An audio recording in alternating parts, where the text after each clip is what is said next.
Hello dear student, आप सबका स्वागत है। मैं अमृत कुमार और हम आज देखेंगे मूल कर्तव्य और नीति निर्देशक तत्व के बारे में। और फिर इसके बाद हम इसी वीडियो में जानेंगे कि मूल कर्तव्य, नीति तत्व और मूल अधिकार, इसमें क्या संबंध है, एक दूसरे कैसे पूरक है। तो काफी चीजें यहाँ पे अपने सीखने को मिलेगी, तो वो आप तभी सीख पाएंगे जब कंटिन्यू रहेंगे, ठीक है ना। और इसे आप शेयर भी जरूर करें ताकि ज्ञान बांटेंगे तो ही बढ़ेगा। और शुरू करते हैं अपना आज का टॉपिक। तो मूल कर्तव्य नाम से ही ओरिजिनलिटी। अब यहाँ पे हम बात करें तो मूल कर्तव्य की जब बात आती है तब यही दिमाग में आता है कि जो मूल कर्तव्य है वह किसी कर्तव्य को लेकर अभिव्यक्त है। अगर आपको बता दिया जाए तो मूल कर्तव्य है, जब संविधान का निर्माण हुआ था उस समय भारत के संविधान में मूल कर्तव्य नहीं जुड़े हुए थे। जब मूल जो संविधान है, ओरिजिनल जो संविधान है, उस संविधान के अंतर्गत मूल कर्तव्य नहीं थे, ये बाद में जोड़े गए हैं। मूल कर्तव्य बाद में जोड़े गए हैं। तो इसी को लेकर हम यहाँ पे आपके सामने रूबरू और कुछ इंपोर्टेंट तर्क रखेंगे ताकि आपको ये पता लग जाए। तो जो मूल कर्तव्य है वह और अधिकार, ये दोनों काफी पूरक हैं, एक दूसरे से प्रभावित भी होते हैं। जैसे हम मान लेना कि एक व्यक्ति अगर अपने कर्तव्यों को पालन करता है तो दूसरे को वही अधिकार के रूप में मिलते हैं। हम बात करें कि अगर जा रहे हैं बस में, तो बस में जा रहे हैं तो जब अगर हम बैठे हैं और पास वाली सीट खाली है, हम टांग फैला के बैठे हैं, अगर उसकी जगह पे कोई पैसेंजर आ गया और हमने अपने एक मौलिक, अपने खुद के कर्तव्य के हिसाब से, अपने व्यवहार के हिसाब से वो खाली सीट जो है वो उसको दे दी कि नहीं भाई, अपनी जरूरत है वो सीट अपने पास है, बाकी चीजों पर अनावश्यक हस्तक्षेप न करे, और ये अपना ही कर्तव्य भी है कि अगर खाली सीट है तो किसी को दे दे। तो जब हम अपने कर्तव्य का निर्वहन करते हैं तो उसी रूप में वही कर्तव्य किसी के लिए अधिकार बन जाते हैं। और नीति निर्देशक तत्व, तो मूल अधिकार और मूल कर्तव्य संबंधित आपको ये चीज समझा दी। अब मूल कर्तव्य जो है वह और नीति तत्व, तो इन दोनों को मैं आपको अच्छे से समझाऊंगा। फिलहाल थोड़ा सा ध्यान दीजिए कि जो मूल कर्तव्य है वह व्यक्ति विशेष को लेकर होते हैं। एक व्यक्ति को एक अच्छे कर्तव्य, एक देश के प्रति अच्छे कर्तव्य को अभिव्यक्त करने की ओर इंगित करता है, यानी कहता है कि मूल कर्तव्य है एक अच्छे सच्चे नागरिक के लिए उसे वो करने चाहिए होते हैं। लेकिन नीति निर्देशक तत्व है वह किसी व्यक्ति विशेष के लिए न होकर एक राज्य के लिए होते हैं। संविधान के द्वारा एक गाइडलाइंस होती है, एक गाइडेंस होते हैं राज्य के लिए, एक राज्य को कैसा होना है, कैसा काम करना है। तो ये फर्क होता है मोटे तौर पे कि मूल कर्तव्य है वो व्यक्ति विशेष को लेकर होते हैं, लेकिन जो नीति तत्व है वो राज्य विशेष से संबंधित होते हैं। तो हम बात करें, यहाँ तक तो आप समझ में आ गया होगा। थोड़ा सा मैंने आपको यहाँ पे हिंट के तौर पे समझा भी दिया है कि मूल कर्तव्य, नीति निर्देशक तत्व, ठीक है। अब इनके आर्टिकल के यानी क्या है कि एग्जाम में जब पूछा जाए, एग्जाम में ये पूछा जा सकता है कि फलाना जो आर्टिकल है वो किससे संबंधित है, ठीक है ना। तो इस तरह से हम बात करेंगे। तो सबसे पहले हम बात करते हैं कि मूल जो कर्तव्य है, मूल कर्तव्य है, ठीक है ना, उसको लेकर। तो यहाँ पे एक चीज आपको ध्यान देना है कि जो मूल कर्तव्य है वह मूल संविधान में नहीं थे, ये बाद में जुड़ गए। तो इसलिए आपको ध्यान रखना है ये जो मूल कर्तव्य है वह चौधरी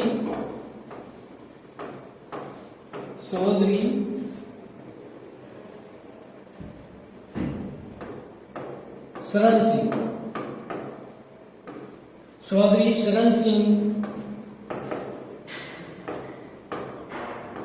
समिति, ये चीज आपको ध्यान रखना है। चौधरी स्वर्ण सिंह, यहाँ पे देखो वर्ड को लेकर देखो थोड़ा सा मिस्टेक हो गया। यहाँ पे मैं आपको जो बताना चाह रहा हूँ, ठीक है ना, वो वर्ड यहाँ पे देखो मैं आपको समझा रहा हूँ, वो ध्यान रखना है। चौधरी स्वर्ण सिंह समिति क्या है? चौधरी स्वर्ण सिंह।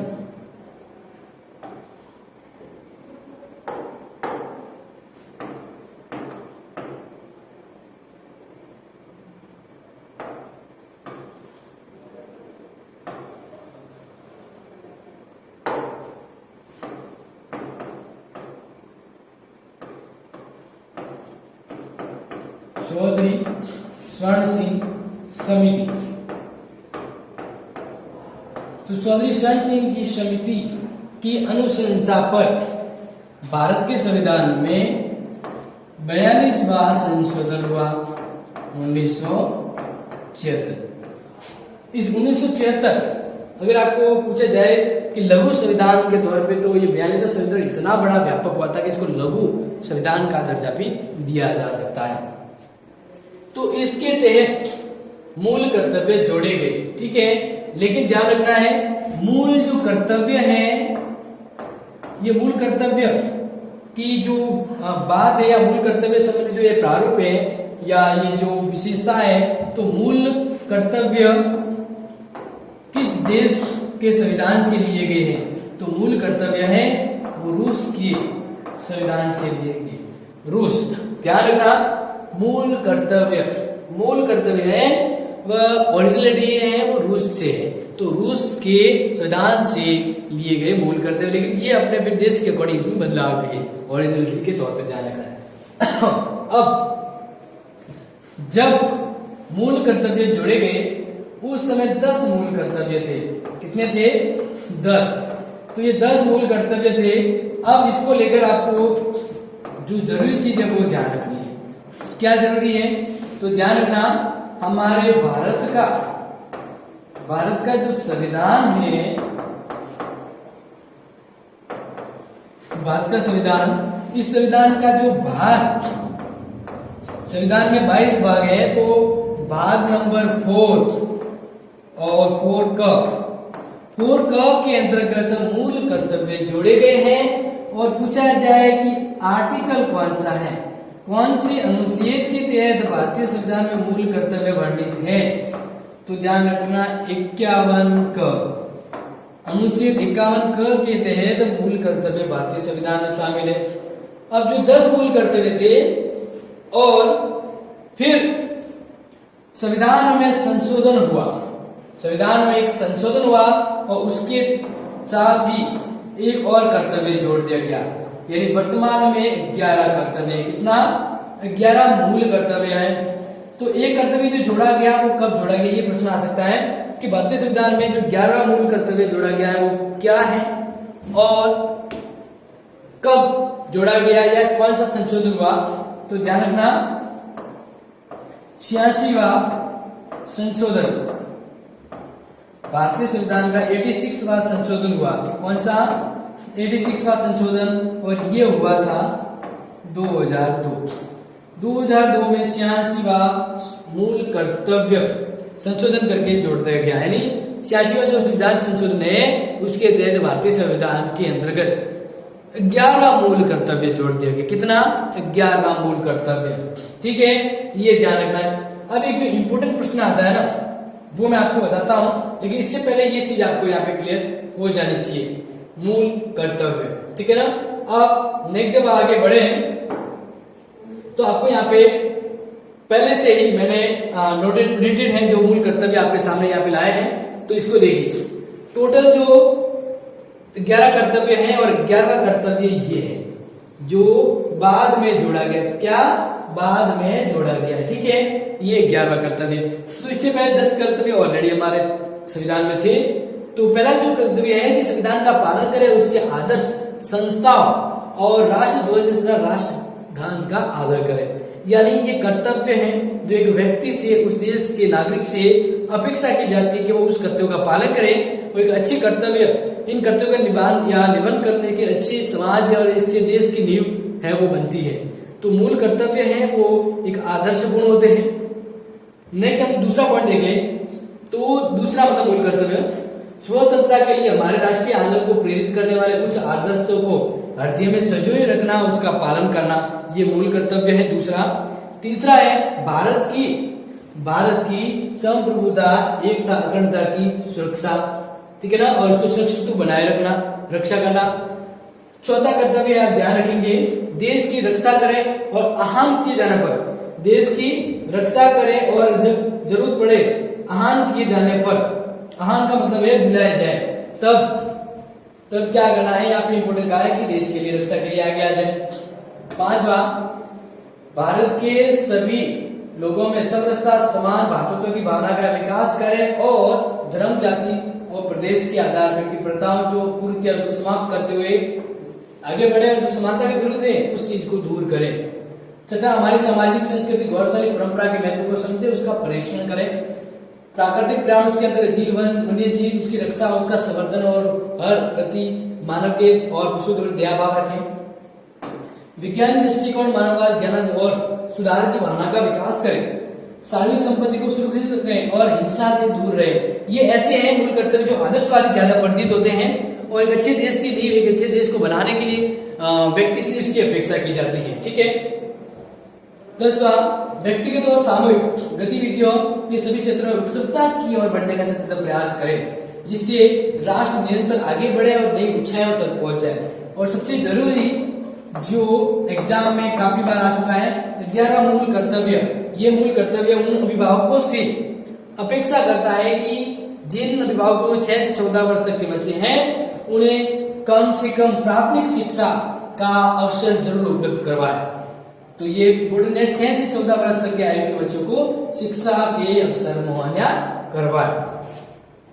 अब इसमें देखिए, ये चीज जो आपको मैंने यहाँ पे बताई है ये इंपोर्टेंट है, काफी बार इससे संबंधित प्रश्न आ गया है।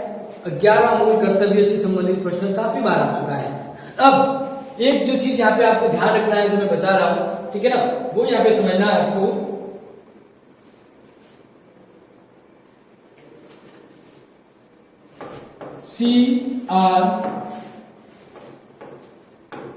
CR देखो, अब एक इंपॉर्टेंट चीज जो मैं आपको बता रहा हूं ये है कि मूल कर्तव्य को लेकर या मूल कर्तव्य को मजबूत बनाने के लिए एक समिति का गठन किया था। किसका किया था? एक समिति का गठन किया गया था। तो वो समिति कौन सी है? वो समिति कौन सी है?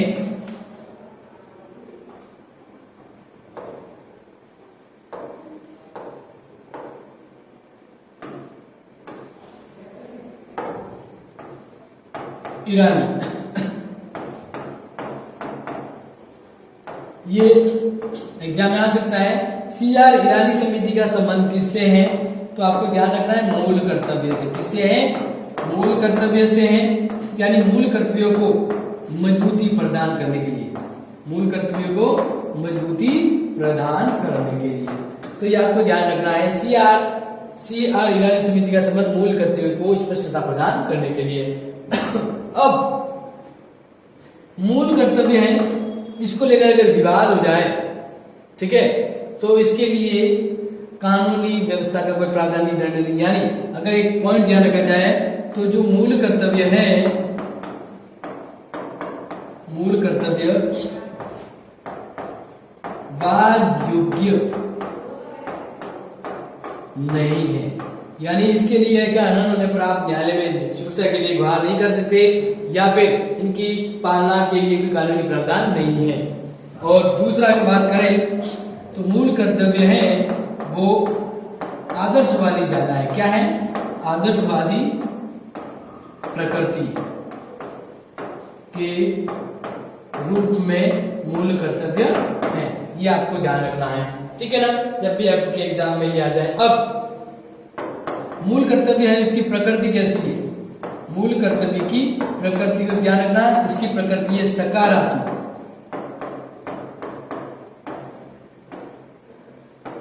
मूल कर्तव्य की प्रकृति क्या है? सकारात्मक। वो अच्छाइयों को लेकर बने हुए, अच्छाइयां और एक अच्छे समाज को सभी प्रदर्शन करने के लिए होते हैं, ठीक है। तो मूल कर्तव्य से संबंधित आई होप एक भी चीज आपके कंफ्यूजन करे ऐसा नहीं रहेगा। अब हम आगे बढ़ते हैं, जैसा मैंने कहा था नीति निदेशक तत्व, नीति निदेशक तत्व, ठीक है, ध्यान रखना है, बहुत इंपॉर्टेंट है। अब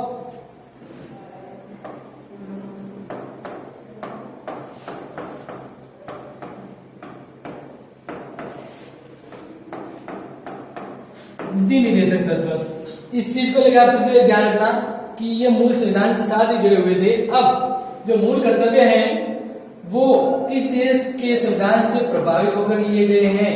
आयरलैंड से। ये तो आप सबको पता होगा कि मूल कर्तव्य नीति निदेशक जो तत्व है वो किस देश के संविधान से प्रभावित होकर लिए गए हैं? आयरलैंड से। किस देश से? आयरलैंड। लेकिन आयरलैंड में भी नीति निदेशक तत्व किसी दूसरे देश के संविधान से लिए गए हैं, तो वो ध्यान रखना स्पेन से। किससे लिए गए हैं? स्पेन से। तो इस तरह से अगर इनडायरेक्टली कहें तो जो अपने द्वितीय तत्व है वो आयरलैंड से ना होकर स्पेन से भी हो सकते हैं, लेकिन हमने लिए हैं आयरलैंड से, ये आपको ध्यान रखना है। ठीक है, ओके। अब भारतीय संविधान में इसका क्या वर्णन किया गया है, तो ध्यान रखना है भारतीय संविधान का भाग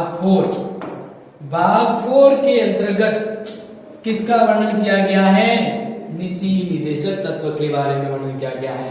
और पूछा जाए कि कौन से अनुच्छेद के तहत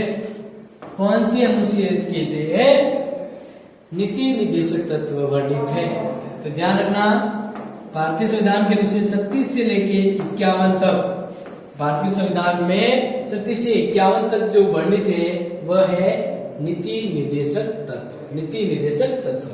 अब ये ध्यान रखना, ये एक तरह से नीति तत्व है, वह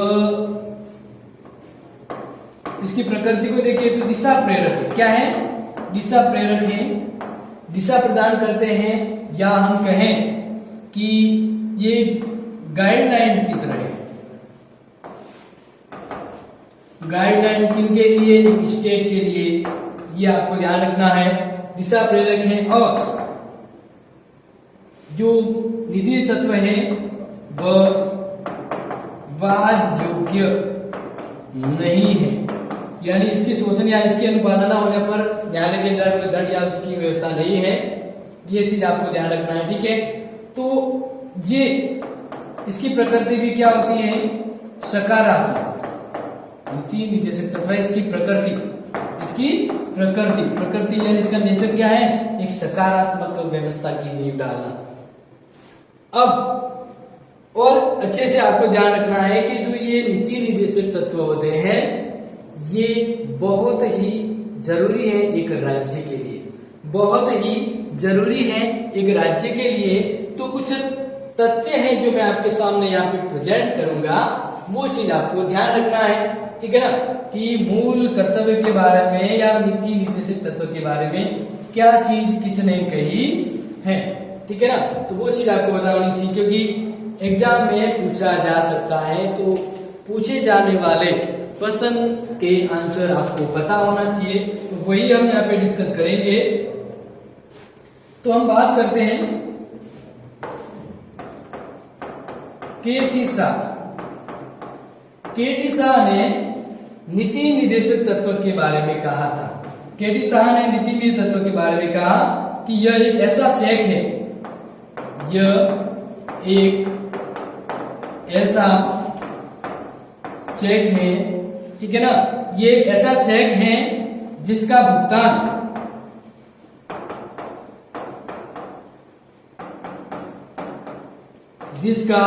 भुगतान आपको ध्यान रखना है बैंक की हिस्सा पर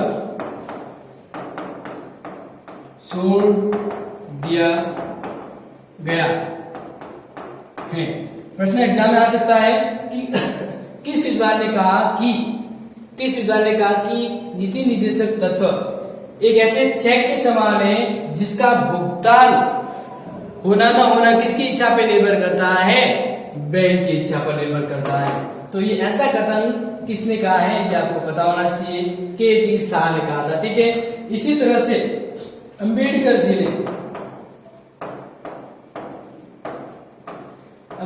ने भी नीति निर्देशक तत्व के बारे में क्या कहा है, वो चीज आपको यहाँ पे ध्यान रखना है। एक अनोखी व्यवस्था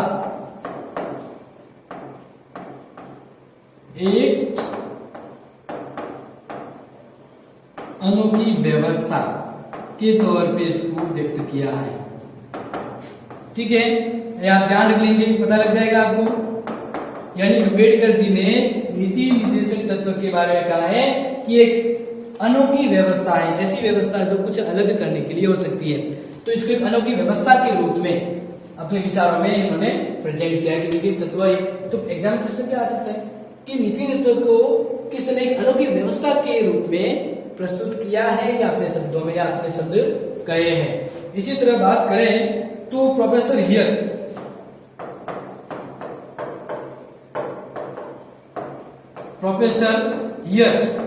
इन्होंने नीति निर्देशक तत्व के बारे में कहा कि उद्देश्य आकांक्षाओं की घोषणा पत्र है। क्या कहा? उद्देश्य एक आकांक्षाओं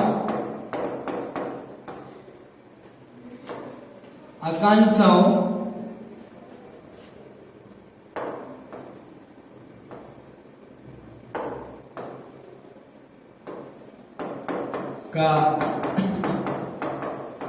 घोषणा पत्र है। ये आपको समझ आ जाएगा। तो इस तरह से इन विद्वानों ने नीति निर्देशक तत्व के बारे में अपने विचार व्यक्त किए हैं। ये आपको समझ में आ जाएगा। काफी इंपोर्टेंट है इनके विचार।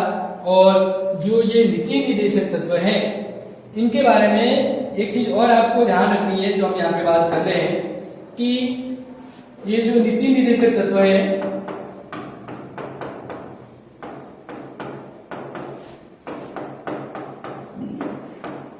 इसके अंतर्गत जो विचार शामिल है, यानी इसके तहत जो मूल जो बातें की गई है आर्टिकल के तहत, तो इस तरह से एक राज्य एक समाज को समाजवादी बनाना चाहते हैं। समाजवादी, साथ ही साथ ये न्यायप्रिय है। क्या है? न्यायप्रिय है। ठीक है। और पूछा जाए तो नीति निर्देशक तत्व है वो गांधी जी के विचारों से प्रभावित हैं। ठीक है। तो ये आपको चीजें पता होनी चाहिए, क्योंकि प्रश्न इंपॉर्टेंट और एग्जाम में काफी बार आ सकता है। तो इसी तरह से इसका एक इंपॉर्टेंट मैं बताना चाहूं तो 44 आर्टिकल 44 के तहत समान नागरिक संहिता की व्यवस्था की। समान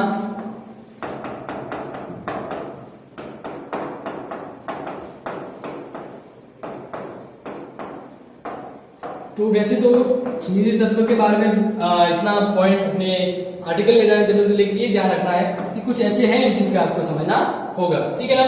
तो इस तरह से आप समझ गए होंगे नीति निर्देशक तत्व और मूल कर्तव्य, जिसको हमने यहाँ पे देखा है, और इससे जुड़े प्रश्न काफी आते रहते हैं। अब अगर इससे संबंधित अगर आपको कोई डाउट रहता है तो जरूर आप कमेंट बॉक्स में मेंशन कीजिए, अपने सुझाव दीजिए, और इस वीडियो को आप काफी आगे से आगे शेयर करें, ताकि बाकी भी अपने इन टॉपिक से अपने एग्जाम को लेकर काफी चीजें ग्रहण कर सके। ठीक है ना। वापस मिलेंगे अगेन दोबारा नई वीडियो के साथ। तब तक के लिए thank you and have a nice day.